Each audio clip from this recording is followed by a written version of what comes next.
The subway car shuddered as it slowed to a halt, its metallic frame groaning under the weight of another evening rush.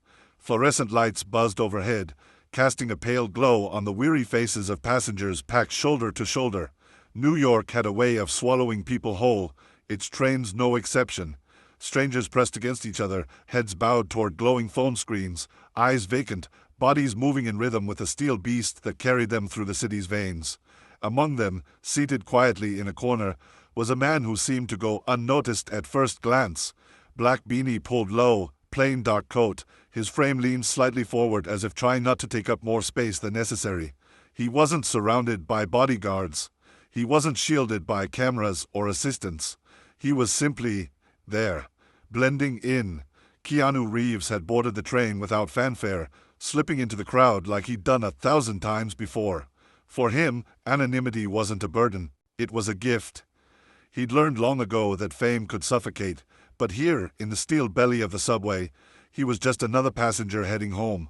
No red carpets, no screaming fans, just the hum of the train, the chatter of strangers, and the anonymity of the city. He sat with a book in his hands, though he wasn't reading. His eyes drifted from the worn pages to the people around him. He had always been an observer, quietly attuned to the world's rhythms. A woman in a nurse's scrubs clutched a lunch bag in her lap, her head nodding as sleep tugged at her eyelids. A man in a business suit tapped furiously at his phone, lips pressed tight as though each email carried the weight of his career. A group of teenagers in hoodies laughed loudly near the doors, their voices echoing above the hum of the train. Keanu noticed it all, the exhaustion, the tension, the fleeting bursts of joy. He had always felt a deep respect for ordinary people navigating extraordinary struggles. As the train lurched forward, the crowd swayed. A sudden jolt sent a ripple of motion through the car, and Keanu instinctively placed a steadying hand on the seat beside him. His posture calm, grounded, his gaze flicked upward as new passengers poured in at the next stop, pushing the air tighter inside the car. That's when he noticed her. An elderly woman stepped aboard, her frame frail, her shoulders hunched with the invisible weight of years. She gripped the cold metal pole with trembling fingers, the veins in her hand etched like rivers across fragile skin. Her clothes were simple, a worn brown coat, shoes that had seen better days, but her eyes carried a quiet dignity. The crowd barely shifted. Some glanced up briefly before returning to their screens. Others angled their bodies away, pretending not to notice. No one moved. Keanu's gaze lingered. His book rested forgotten in his lap. He saw the way her knees trembled under the strain of standing, how her breath seemed slightly labored as she adjusted her grip on the pole. She was doing her best to look unbothered, but to him, the struggle was clear. He knew that feeling, the quiet endurance of someone too polite to ask for help. The subway rattled on, screeching through tunnels, sparks of light flashing outside the grimy windows. Keanu shifted in his seat. He thought about his mother, about the times he'd seen her standing tired after long days of work when he was just a boy. He thought about all the small, unnoticed battles people fought every day, battles that fame and fortune could never shield you from. The woman closed her eyes for a brief moment, as if summoning strength, and Keanu made his choice. He leaned forward slightly, preparing to rise. At that moment, no cameras were watching. No fans were recording. No headlines waited to immortalize his decision. There was only the subway, the press of strangers, and one man who believed in doing what was right even when no one else would notice. But someone would notice. Someone always does. The train jolted again, and the elderly woman swayed, gripping the pole tighter. Her knuckles whitened, and for a moment, her knees seemed ready to buckle.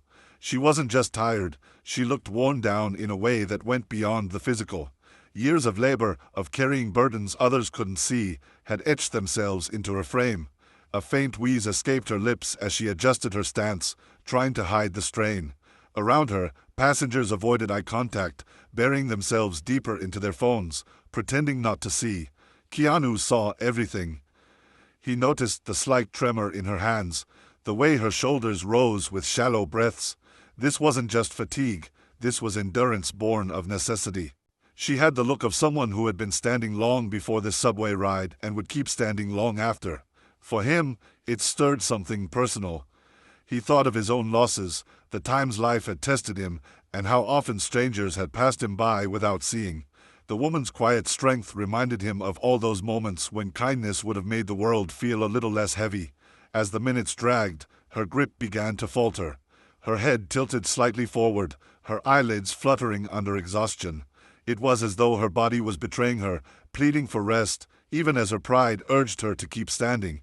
Keanu glanced around the crowded car once more, dozens of seats filled by younger, stronger passengers who chose not to act. He felt a quiet frustration rise in him, not in anger at them, but in disappointment at how often humanity turned its head away from need when it was right in front of them. And yet, he didn't hesitate. His decision wasn't calculated or dramatic. It was instinctual. He shifted forward, his hand brushing against the edge of the seat as he began to rise. The old woman's eyes flickered toward him, surprised by the movement. In that moment, her exhaustion was plain, but so too was her dignity. She hadn't asked for help. She hadn't expected it. And yet, she needed it more than anyone in that car. Keanu rose slowly, his tall frame unfolding with an ease that contrasted against the cramped metallic world of the subway car. The movement was subtle, almost quiet, yet in the press of stillness it carried weight. His book slipped under his arm, forgotten, as he gently gestured toward the empty space he left behind. "Please," he said softly, his voice calm, almost apologetic. "Take my seat." For a moment, the elderly woman hesitated. Pride wrestled with need, as it so often does in those who have carried burdens alone for too long. Her lips parted as if to refuse, to insist she was fine, but her body betrayed her, the faint tremor in her knees, the exhaustion in her eyes. She looked up at him, and though she didn't yet recognize him, she saw the sincerity in his face. There was no pity there, no condescension, only kindness. The woman's eyes softened. With a small, grateful nod, she lowered herself into the seat, her body sinking as though every muscle exhaled at once. Relief washed over her face, subtle yet undeniable. "Thank you," she whispered, her voice raspy with both age and humility. Keanu offered a faint smile and gave a small nod in return, then steadied himself against the metal rail. He didn't linger on the act, didn't expect acknowledgement from the others in the car. To him, it was nothing extraordinary, just something anyone should do. But to the woman, it was a lifeline. To the silent watchers scattered around the subway car, it was something else entirely. The subway car rattled through the tunnel, its wheels screaming against the rails, yet within that cramped space, a hush seemed to fall. The act itself had been small, one man rising, one woman sitting, but its impact spread like ripples in water after a stone has been cast. The elderly woman, now seated, pressed her palms against her lap, her shoulders easing back as if a burden had been lifted. Relief softened the hard lines etched into her face, and for the first time since stepping onto the train, she allowed herself to simply breathe. Around her, though, the crowd was no longer indifferent. Passengers who had buried themselves in glowing screens found their eyes drifting upward. Some glanced from Keanu to the woman, then quickly looked away, ashamed they had not moved first. Others held their stares a little longer, their brows furrowed as though wrestling with something unspoken inside them. Humanity, so often dulled by routine, had been stirred awake by a gesture too pure to ignore. A young man standing by the door raised his phone discreetly, pretending to scroll, but his camera was angled toward Keanu. At first it was only curiosity. He thought he recognized the man beneath the beanie. The beard, the quiet demeanor, the unassuming posture. And then recognition flickered in his eyes. He mouthed the name silently, Keanu Reeves. His heart kicked in his chest. He had heard stories before, whispers online of the actor who rode the subway like anyone else, who carried groceries without an entourage, who treated every stranger with respect. But seeing it in front of him, raw and unscripted, was different. It wasn't just a story anymore, it was truth, unfolding in real time, right in the gray belly of a New York City train. The man hesitated, thumb hovering over the record button. Part of him wanted to capture the moment, to prove it to the world. Another part of him wanted to protect it, to let it remain untouched, sacred in its simplicity. Across the aisle, a woman in business attire shifted uncomfortably, her expensive heels digging into the rubber floor. She had seen the old woman step in earlier, had noticed her frailty, but she had been too caught up in her emails, too wrapped in deadlines and boardroom anxieties to rise. Now, as Keanu stood quietly gripping the rail, she felt the sting of shame creep up her throat. What excuse did she have? She was younger, stronger, perfectly capable. Yet she had done nothing. And here was a man whose face had graced movie posters across the globe, a man who could have demanded space and reverence, choosing instead to shrink into anonymity and give away the little comfort he had. The realization struck her like a mirror held up too close. She blinked hard, staring down at her phone, but the shame lingered, whispering truths she couldn't silence. The teenagers near the door had gone quiet, their earlier laughter dissolving into hushed murmurs. One of them, a girl with dyed blue hair and a skateboard strapped to her back, whispered, "That's him, right? That's Keanu Reeves." Her friend shrugged, but his eyes remained fixed on the man. They had come onto the train brimming with youthful bravado, laughing too loudly, shoving one another to mask the insecurities of adolescence. But now, watching a Hollywood legend stand quietly so an old woman could sit, they felt the faint tug of humility. For all their swagger, it had never occurred to them to move. His action, so unadorned and natural, made them reconsider their own. The girl adjusted her skateboard, her cheeks warm with the recognition that kindness, not bravado, was what earned respect. The ripple deepened further still. The nurse in scrubs, who had been dozing with exhaustion, blinked awake just enough to catch the tail end of the gesture. She smiled faintly, lips curving in weary gratitude, not because she had been the recipient, but because she had witnessed it. Her shifts were long, her patience endless, her body often pushed past breaking. Too often, she felt invisible, as though compassion had no place left in a city hardened by speed and noise.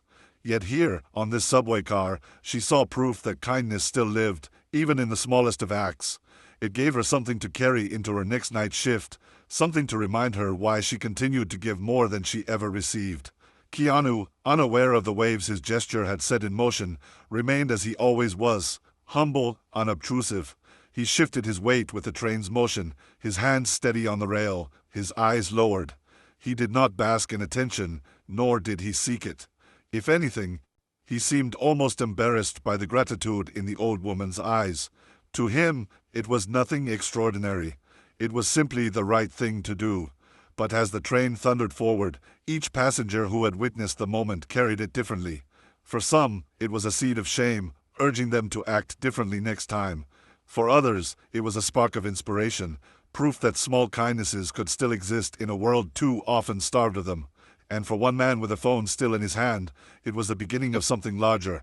An image, a story, a reminder that sometimes the most powerful legacies are built not from grand gestures, but from the quiet choices no one is supposed to see. The old woman sat quietly, her hands folded neatly on her lap as the train rattled through the dark tunnels. Her eyes fluttered shut for a moment, savoring the rare relief of sitting after what must have been hours of standing or walking. Her breathing steadied, though her chest still rose and fell with a faint wheeze, as if each inhalation carried the weight of years. Passengers who had witnessed the exchange turned away, some still sneaking glances, others retreating back into their phones, but the woman did not notice.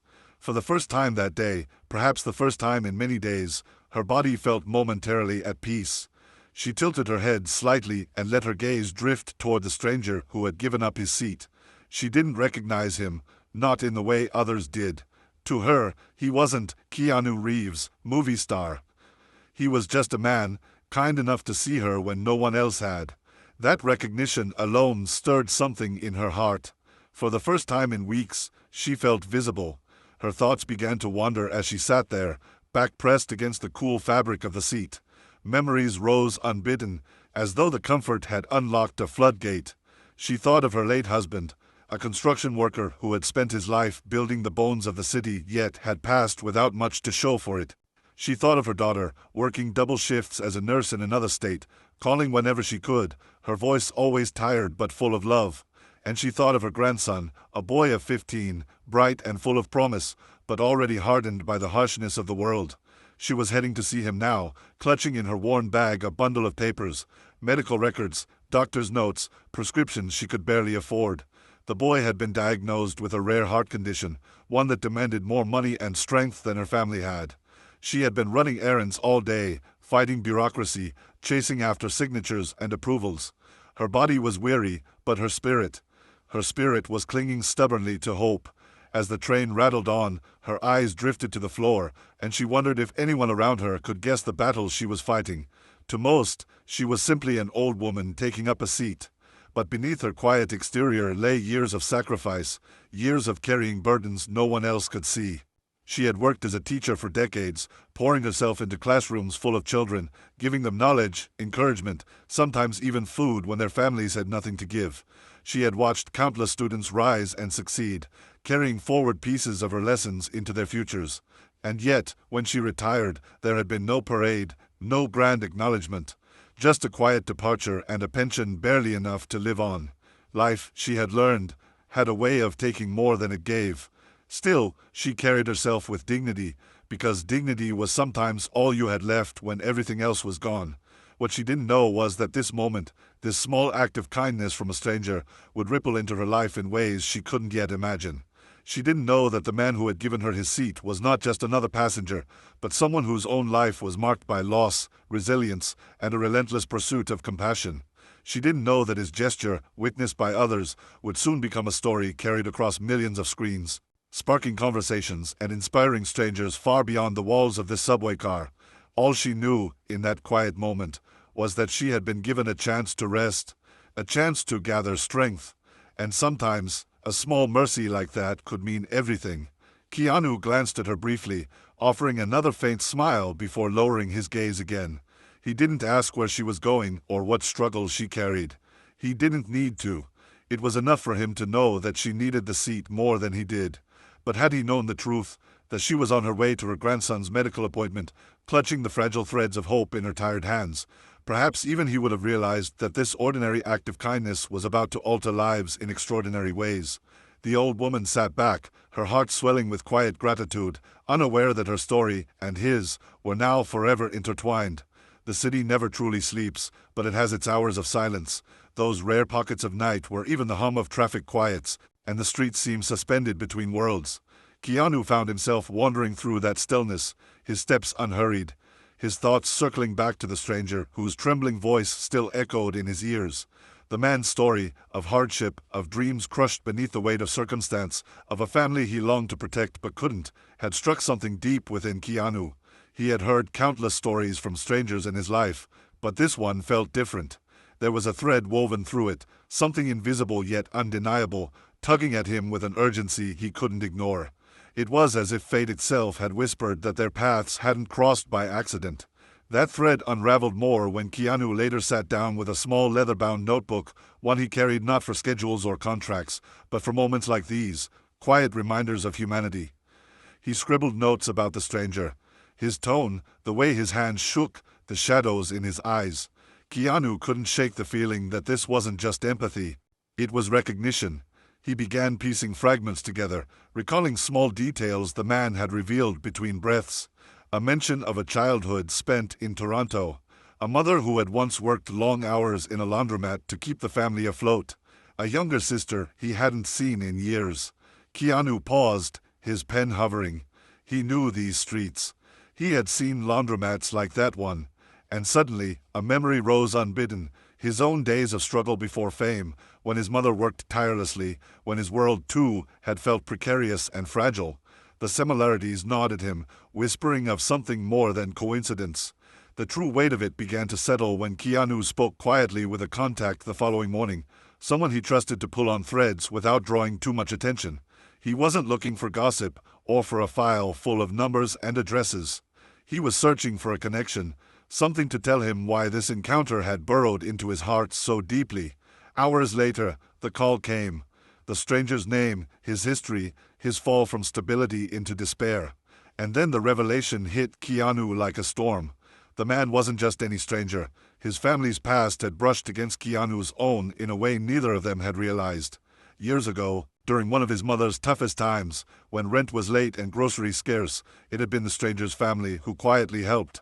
A bag of food left on the doorstep, a rent payment mysteriously covered.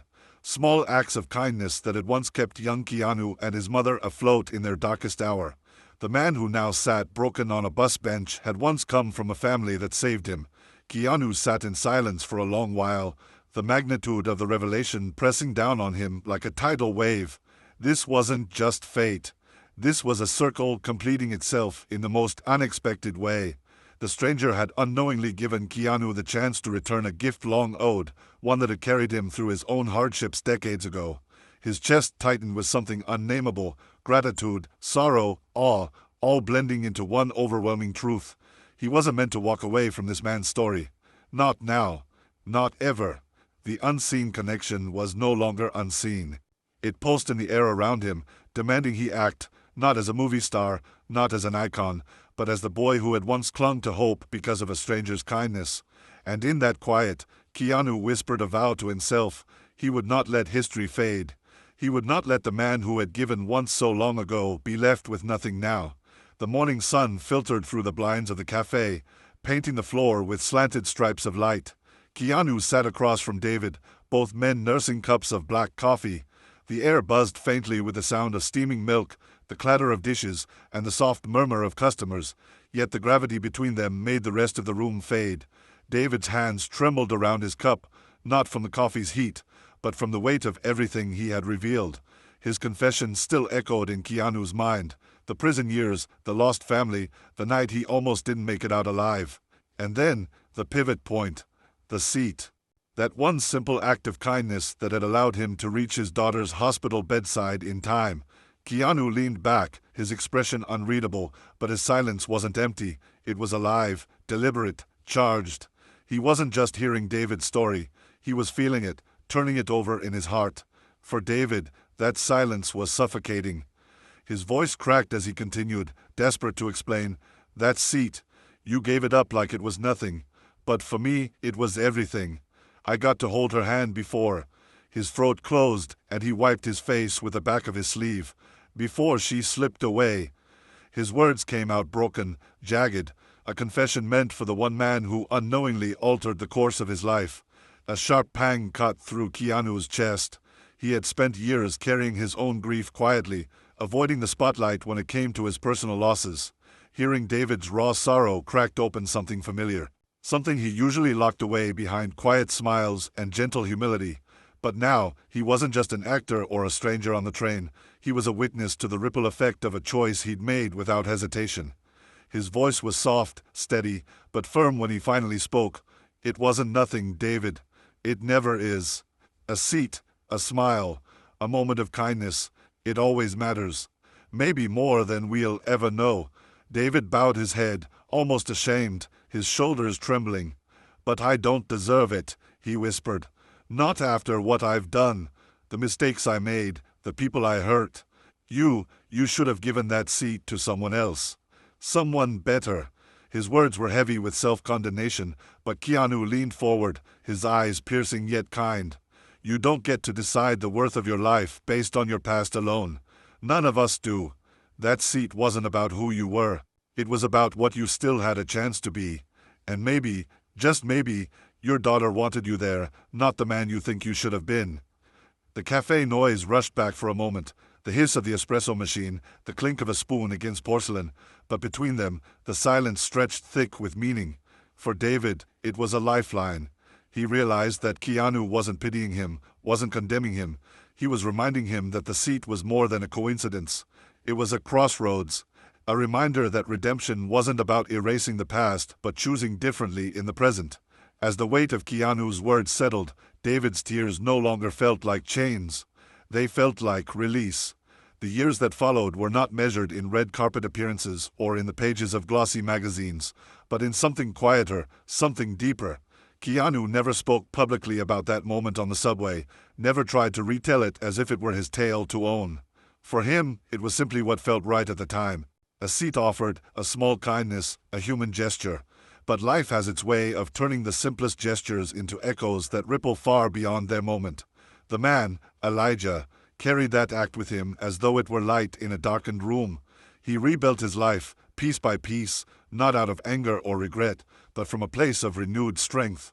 In the years ahead, Elijah went on to help countless others who had fallen on hard times. He started with small things, buying food for someone outside a shelter, speaking to those the world refused to see.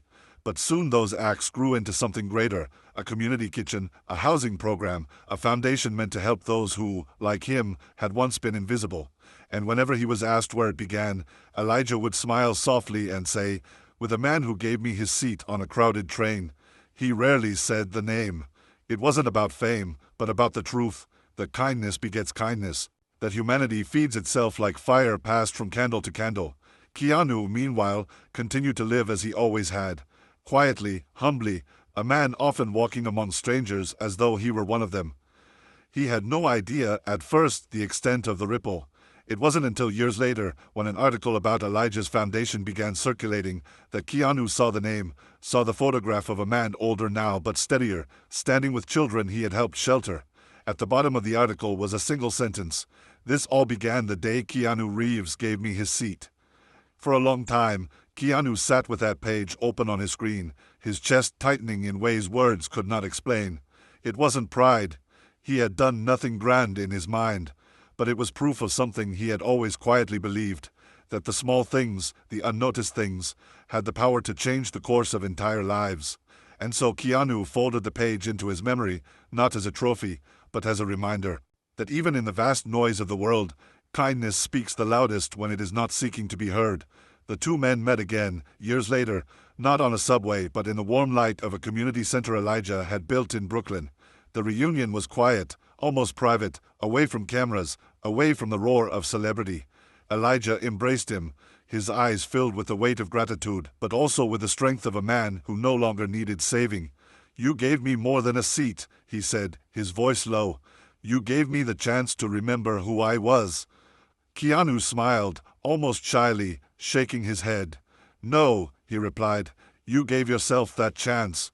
I just happened to be there." They stood for a long moment in silence, the kind of silence only shared by those who know the world has shifted because of something that might have seemed, to anyone else, insignificant. Around them, the center hummed with life, children laughing, families gathering, volunteers moving with purpose. A whole world, built from a single seat. And so the story was never told as a Hollywood moment, never sold as inspiration on a talk show couch. It lived instead in whispers, in the hearts of those Elijah helped, in the quiet humility Keanu carried through his days. Yet the truth of it was undeniable. One man's kindness had become another man's foundation, and from that foundation, countless lives had been lifted. The ripple stretched onward, unseen yet unending, like concentric circles spreading across water long after the stone has sunk. And perhaps that is the greatest legacy one can leave, not the applause of crowds or the glitter of fame, but the unseen transformations seeded in the lives of strangers. Keanu never needed to tell the story, because it was already living in the lives of those touched by it. And somewhere, in the silence of a crowded train, the echo of that choice, the choice to give up a seat, still lingered, reminding us all that the smallest gestures hold the power to change everything.